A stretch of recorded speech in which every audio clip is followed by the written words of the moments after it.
జై శ్రీకృష్ణ. ఎలా ఉన్నారు? Welcome back to our channel new mom lens. మీరు ఫస్ట్ టైం నా ఛానల్ చూస్తున్నట్టయితే ఒకసారి ఛానల్లో వీడియోస్ చెక్ చేయండి. మీకు నచ్చితే ప్లీజ్ డూ సబ్స్క్రైబ్ అండ్ మీ ఫ్రెండ్స్ అండ్ ఫ్యామిలీతో కూడా షేర్ చేయండి. Thank you for stopping and watching my video. Okay, ఈరోజు వీడియోలో అయితే శ్రీత 10th మంత్ సెలబ్రేషన్ ఎలా జరిగింది అనేది చూపిస్తున్నాను. దానికోసం చాక్లెట్ కేక్ చేసామన్నమాట. అది కూడా ప్యాన్లో చేసాము. ఎలా వచ్చింది ఏంటి అనేది మీరు వీడియో లాస్ట్ వరకు చూడండి. ఎందుకు ప్యాన్ కేక్ అంటే లాస్ట్ టైం చేసినప్పుడు అవెన్లో చేసాము. అది ఫస్ట్ టైం వెనిలా కేక్ చేసాము. అది బాగా వచ్చింది. సరే ఈసారి ప్యాన్లో ట్రై చేద్దాము. అవెన్ లేని వాళ్ళకి కానీ లేదంటే ప్యాన్లో చేస్తే వస్తుందా రాదా అన్న డౌట్ ఉన్న వాళ్ళకి హెల్ప్ అవుతుంది అండ్ నేను కూడా నేర్చుకున్నట్టుంటుంది అని చెప్పేసి ప్యాన్లో ట్రై చేసామన్నమాట. నాకైతే కంపేర్ చేస్తే అవెన్లో చేసిన దానికంటే ప్యాన్ కేకే ఈజీగా అనిపించింది. ఎందుకంటే మనం ప్యాన్లోకి డైరెక్ట్ ఇంగ్రీడియంట్స్ అన్నీ 1 by 1 వేసేసుకొని బాగా మిక్స్ చేసుకొని తర్వాత కేక్ బేక్ చేసేసుకోవడమే. మనకు నాన్ స్టిక్ ప్యాన్ అయితే ఆబ్వియస్లీ అంటకుండా బాగా వస్తుంది. సో నాకు అవెన్ కంటే ప్యాన్ కేకే కొద్దిగా బాగా నచ్చింది అన్నట్టు.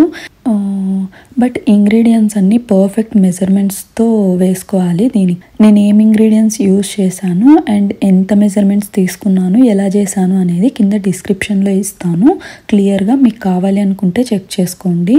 ఎందుకంటే ఇది వితౌట్ ఎగ్ చేసిందనమాట. ఆ రోజు సాటర్డే, ఇంకా మేము కూడా ఎగ్ ఏం తినము అని చెప్పేసి వితౌట్ ఎగ్ చూసి చాలా చదివి ఓకే ఇలా చేద్దాము అని చెప్పి డిసైడ్ అయ్యి చేసాము. సో మీరు అలా ఏమన్నా ఎగ్ లేకుండా చేయాలి అనుకుంటే మీకు ఈ వీడియో హెల్ప్ అవుతుంది. సో ఇలా ఇంగ్రీడియంట్స్ అన్నీ 1 by 1 యాడ్ చేసుకుంటూ లమ్స్ ఏం లేకుండా మనం బాగా మిక్స్ చేసేసుకోవాలి. ఒక 5 to 10 minutes టైం పడుతుంది. మనకి ఈ కోకో పౌడర్ అది యాడ్ చేసినప్పుడు మనకు కొద్దిగా ఉండలు ఫామ్ అవుతాయి కదా. సో అవేం లేకుండా స్మూత్గా బాగా మిక్స్ చేసేసుకోవాలి. కంప్లీట్గా చేసుకున్నాక ఇంకా డైరెక్ట్ ప్యాన్ని తీసుకుపోయి స్టవ్ మీద పెట్టేసి మీడియం ఫ్లేమ్లో 20 minutes బేక్ చేసుకోవాలి. నేను చేసిన ఇంగ్రీడియంట్స్ ఆ మెజర్మెంట్స్కి 20 minutes పర్ఫెక్ట్గా సరిపోతుంది. ఎందుకు చెప్తున్నాను అంటే మేము 25 minutes బేక్ చేసాము. అది కింద బేస్ లేయర్ కొద్దిగా బర్న్ అయిందనమాట.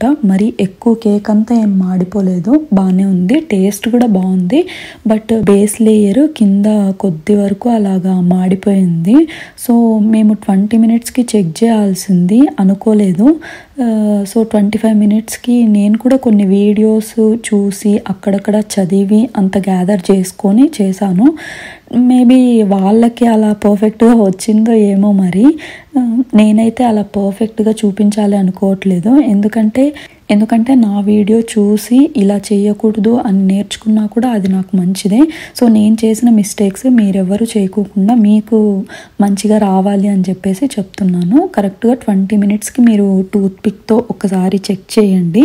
అది పర్ఫెక్ట్గా అయి ఉంటుంది మ్యాక్సిమమ్. మీకు ఇంకా ఏమైనా అంటే 1-2 minutes బేక్ చేసుకుంటే సరిపోతుంది.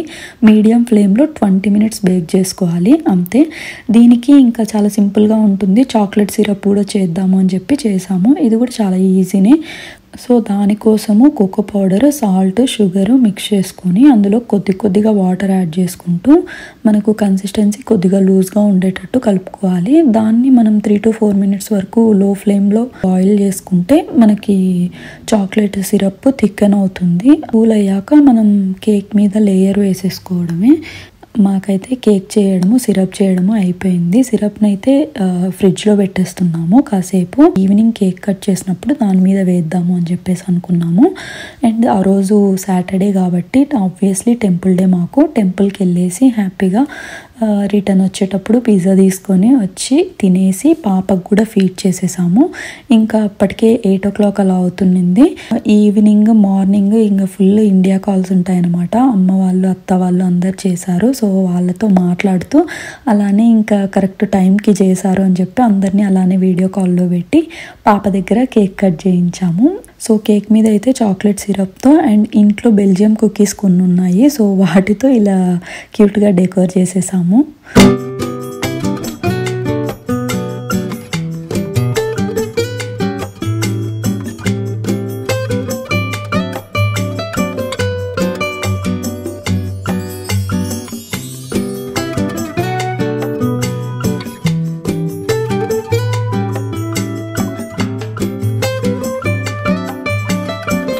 వీడియో కాల్ అయిపోయి కేక్ కటింగ్ అయిపోయాక శ్రిత దగ్గర హ్యాండ్ ప్రింట్స్ తీయించాము. ఇది నేను రీసెంట్గా రాస్కి వెళ్ళినప్పుడు ఏమైనా మెమరబుల్గా చేద్దాము అని చూస్తుంటే ఇది కనిపించింది. సో శ్రిత హ్యాండ్ ప్రింట్ తీసి పెట్టుకుందాము అని చెప్పేసి తీసుకొని వచ్చాము.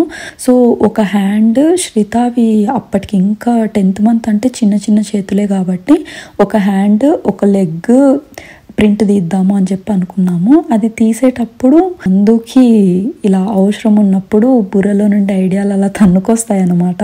సో తను 2 hands వేయిద్దాం వదిన, సో దట్ అది 10 అని చూపించినట్టు ఉంటుంది అండ్ 10th month కదా అని చెప్పి అనింది.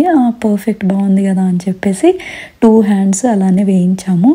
Obviously it's not so easy. ఆమెకి హ్యాండ్ ప్రింట్ వేయమ్మా అంటే ఆమె వేయదు, ఆమెకి తెలియదు కాబట్టి. సో కొద్దిగా హార్డ్గానే ఫోర్స్ఫుల్గా పట్టుకొని బలవంతంగా చేసాము. అలానే ఆ గ్లిట్టర్ ఆ ప్రింట్స్ కాకుండా రిమైనింగ్ పార్ట్లో అంతా గ్లిట్టర్ వేసేసి పెట్టేస్తే మనకు హ్యాండ్స్ హైలైట్ అవుతాయి అన్నమాట. సో ఇది హ్యాంగ్ చేసుకోవడానికి రిబ్బన్ కూడా ఇచ్చారు. డ్రై అయ్యాక ఇలా బ్యూటిఫుల్గా వాల్కి హ్యాంగ్ చేశాను. అది ఇక్కడ ఎందుకు పెట్టాను అంటే ఇక్కడ రైట్ సైడ్లో నేను శ్రిత 6th month ఆర్ట్ పెట్టాను. ఇది 6th month మెమొరీగా చేసిండేది. అది ఎలా చేశాను అనేది నేను ఒక షార్ట్ వీడియో పెట్టాను. చూడని వాళ్ళు ఉంటే మీకు కావాలి అనుకుంటే కింద డిస్క్రిప్షన్లో లింక్ ఇస్తాను, చూడండి. మీ ఇంట్లో మంత్స్ బేబీస్ ఉంటే హెల్ప్ అవుతుంది. అదొక మంత్కి మెమొరీగా చేయొచ్చు మీరు. సో దాని పక్కనే ఇది కూడా పెడితే బాగుంటుంది అని చెప్పేసి ఈ రెండింటిని పక్క పక్కన పెట్టాను. మా శ్రీత 10th month సెలబ్రేషన్ ఇలా క్యూట్గా హ్యాపీగా ఎండ్ అయింది. మీకు ఎలా అనిపించింది అనేది కింద కమెంట్లో చెప్పండి. See you in the next video.